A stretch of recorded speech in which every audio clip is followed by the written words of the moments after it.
Hello ladies and gentlemen, and welcome to a Friday evening episode of Ted's Booze Cellar, the most premier alcohol review show here on YouTube and the rest of the internet in regards to alcohol reviews.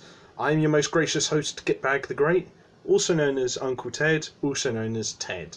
And today it is 6:24 on the 25th of September 2020. I hope I'm finding you all in a good state of affairs and well-being, and if I'm not, then I hope things get better for you very, very soon.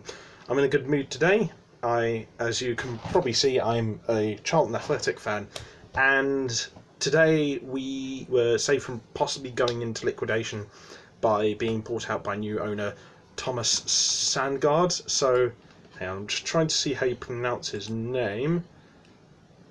Yes, yeah, Thomas Sandgaard. So, I'm in a good mood, so I'm going to dedicate this episode today to that and to Mr. Sandgaard helping out my beloved club. So today we're going to be taking a look at a drink that doesn't have a can that's beholden in white and red, but black and blue. Today we're taking a look at Saucery, a Session IPA by our old friends from Magic Rock Brewing. You'll remember them from their crazy designs on their cans and the fact that I have reviewed a few of their drinks before.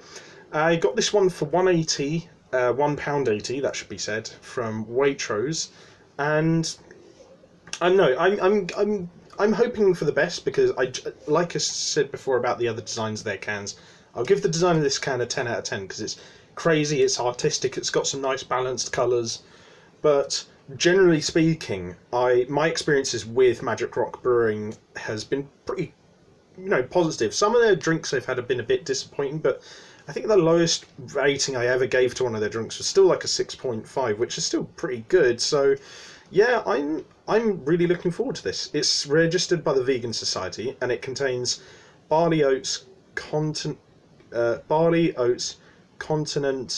orge bell. Oh, that's just the other language, right? Okay, but yeah.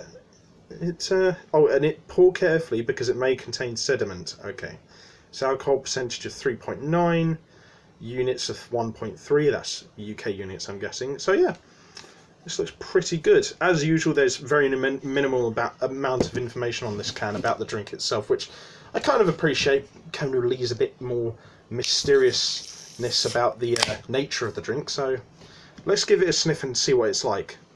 I'm guessing.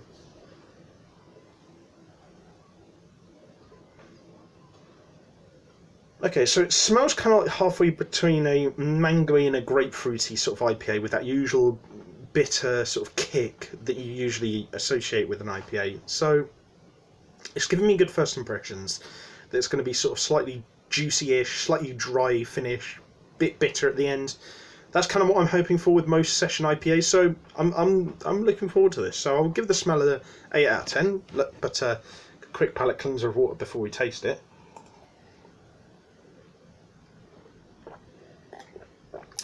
And then on to the drink of the day, and to everyone, I hope you have a good weekend, and especially to Mr. Thomas Sandgaard there.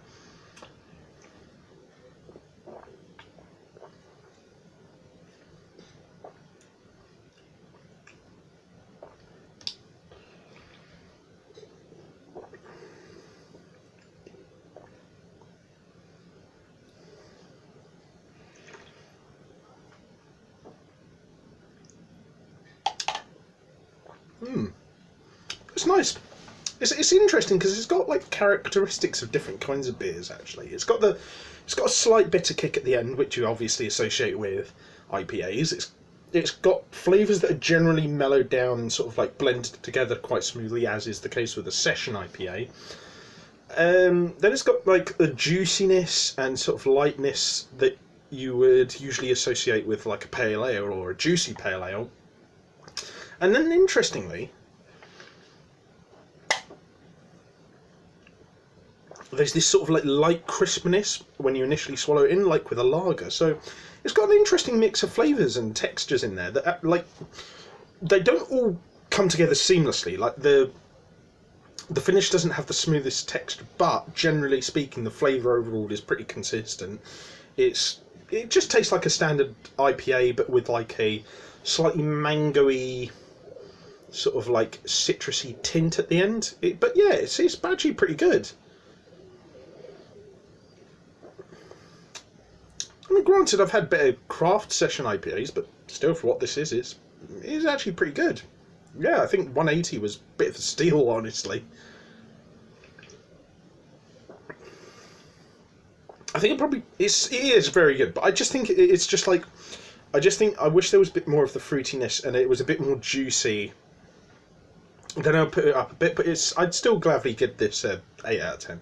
This is a great drink for hard days of work when you're just coming home from a hard day's work and you just want to relax. Or it probably could go quite nicely with like a salad, actually, or maybe some nice soup and bread. Yeah, pretty damn good stuff. 180, definitely well spent.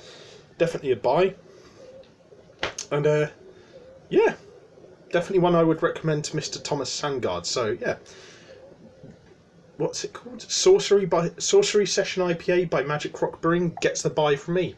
Yeah, would recommend. But as always, if you guys like this video, leave a like, share and subscribe. If you have any future suggestions for episodes of Ted's Booze Cellar, leave them in the comment section down below. And if you want to check out anything else I do, I'll leave the links to my social medias and other YouTube channels in the video description down below. But as always, have fun, stay safe, don't do anything I wouldn't do, wash your hands, take a mask with you to the shops, drink responsibly, know your limits, and I'll see you guys at the bar next time on Ted's Booze Cellar. Ciao.